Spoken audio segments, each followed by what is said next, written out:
Hello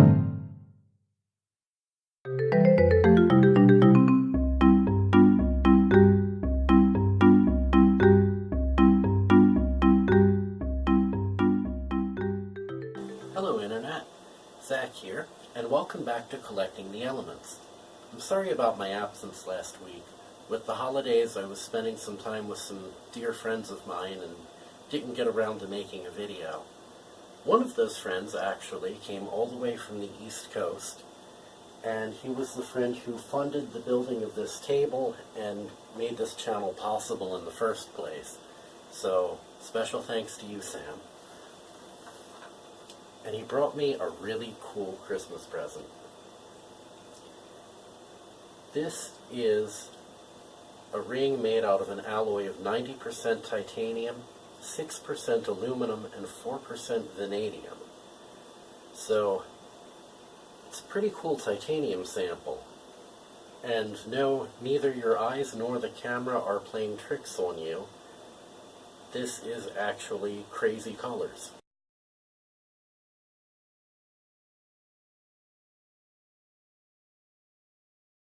The colors are put on here by a process called anodization.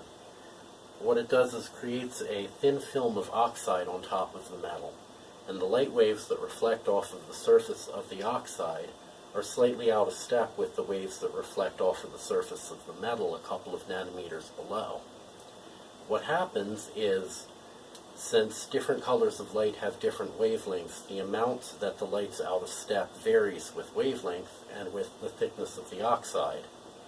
So different thicknesses of oxide will allow certain colors to constructively interfere and appear brighter, while other colors destructively interfere and cancel out. I wanted to put this in my table because this is kind of a cool looking sample.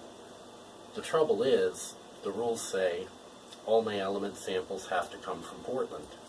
This came from Ford City, Pennsylvania. So that won't work. I did, however, manage to find a sample of solid titanium at a jewelry kiosk at Lloyd Center. It's not a huge sample, it's not nearly as impressive as that titanium ring, but it'll do the trick. But since I'm on the subject of Christmas presents, I have this t-shirt. This came from my mother in Virginia, along with some really awesome Christmas cookies. And I also have this really cool little 4K action camera. My friend Ashley Lovelace gave this to me. She actually was in my video from the solar eclipse in August, and she might be appearing in future videos, so stay tuned for that, and stay tuned for some footage where I have some fun with this action camera. Anyway, let's get on to messing with titanium. Alright, one teeny tiny piece of jewelry.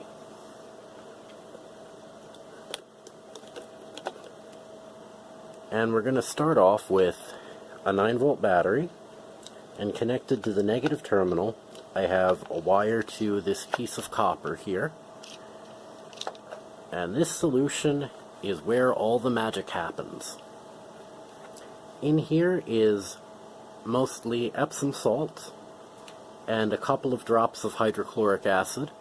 This makes a solution that contains a small amount of dilute sulfuric acid, and that's what does the actual work. To the positive terminal, I'll be connecting the piece of jewelry. Now, starting at 9 volts, you're not likely to see a whole lot initially. And I almost forgot something important. Acetone. Why? Because I've been handling this and I don't want the oils from my skin to interfere with the anodizing process.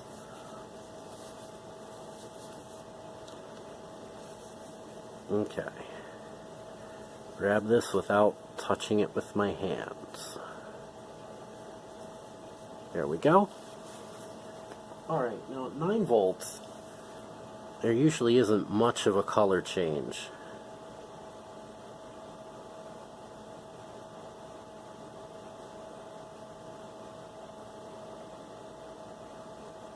As you can see, not much. And I'm going to go up to 18 volts, and then to 27, and it's usually at 27 where the colors get really obvious.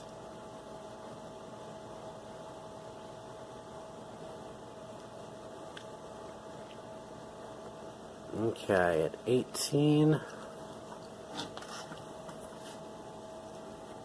move the light. Maybe you can see there's a little bit of color on that.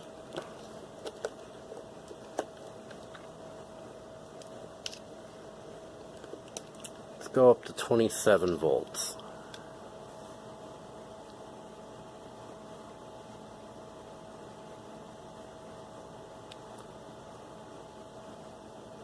Hopefully the camera picks up what my eyes do, that this is a really obvious bluish purple. Camera's not seeing it as well as my eyes are.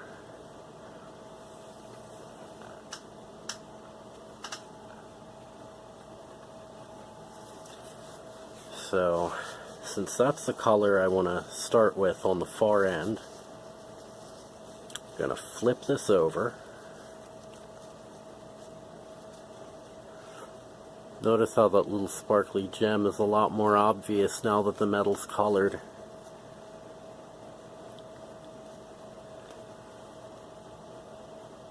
No color, some color.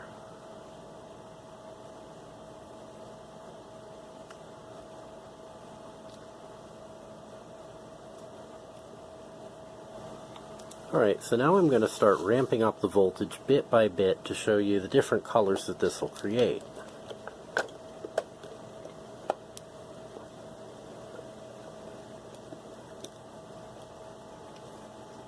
So we're going up to 36 volts now.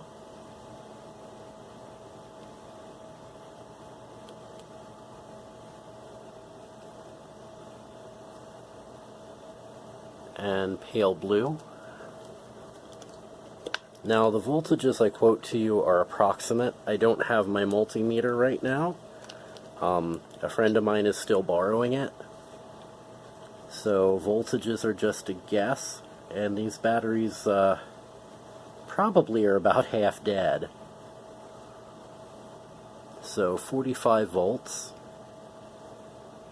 And it's an even paler blue to my eyes. Camera's just kind of seeing silvery.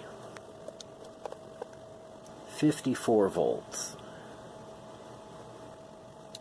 My eyes see pale yellow. I think the camera's getting the pale yellow. 63 volts.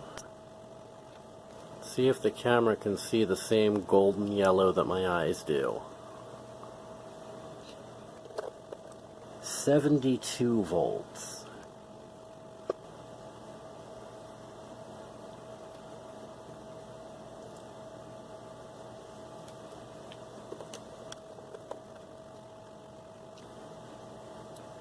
$81 volts. Can the camera see the vivid hot pink? Let's dry it off. Hot pink. 90 volts.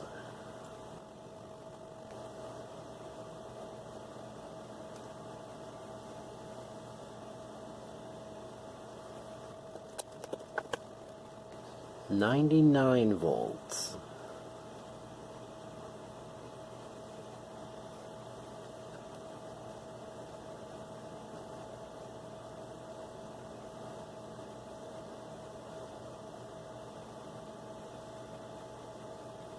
Okay, my eyes see purple, the camera sees not much.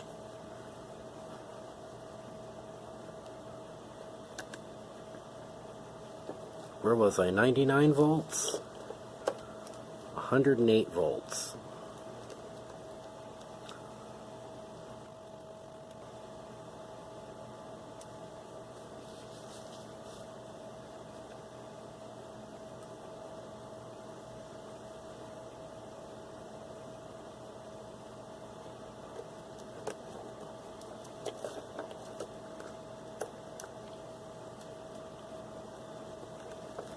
117 volts.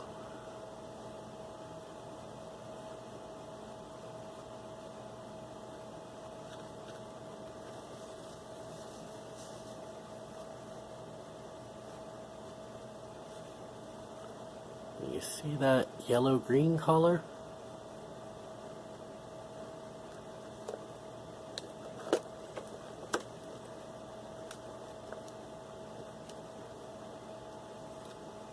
And finally 127 volts.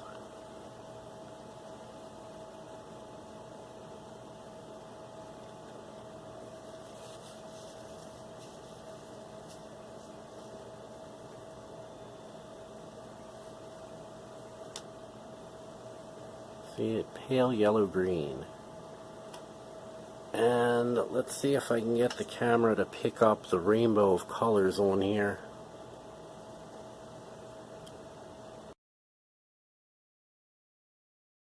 So here I have the Libre stud.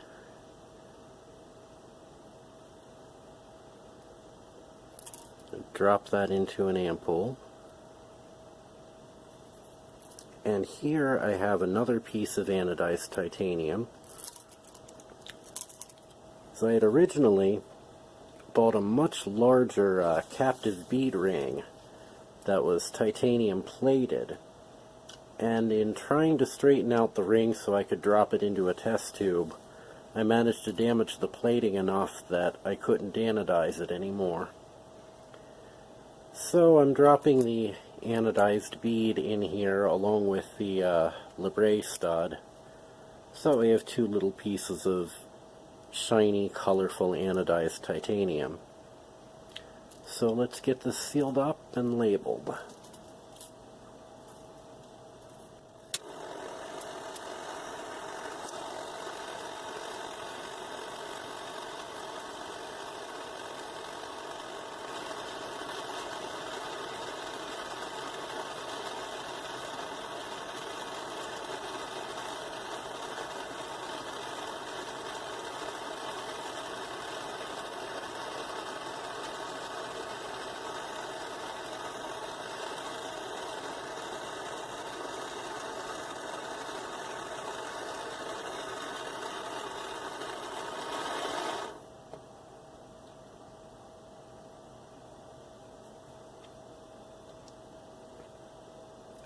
Alright, sealed up and just needs to cool down.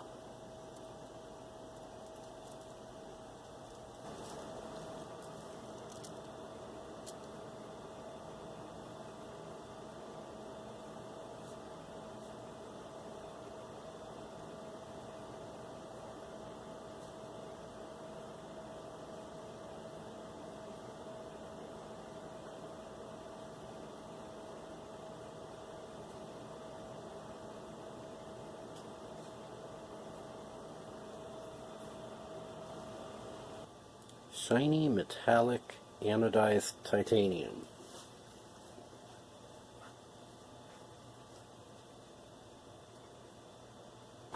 I hope you enjoyed watching me add colors to titanium, and whatever holidays you're celebrating this wintertime, I hope they're happy, whether it be Christmas, Hanukkah, Kwanzaa, Yule, Solstice, Festivus. I'm sure there are about 50 or 60 holidays that I didn't name there, and I apologize if you feel left out. Anyway, like I said, I hope you enjoyed. If you liked it, hit the like button. If you know someone else who might like it, hit the share button. And if you want to see more, hit subscribe. See you next time.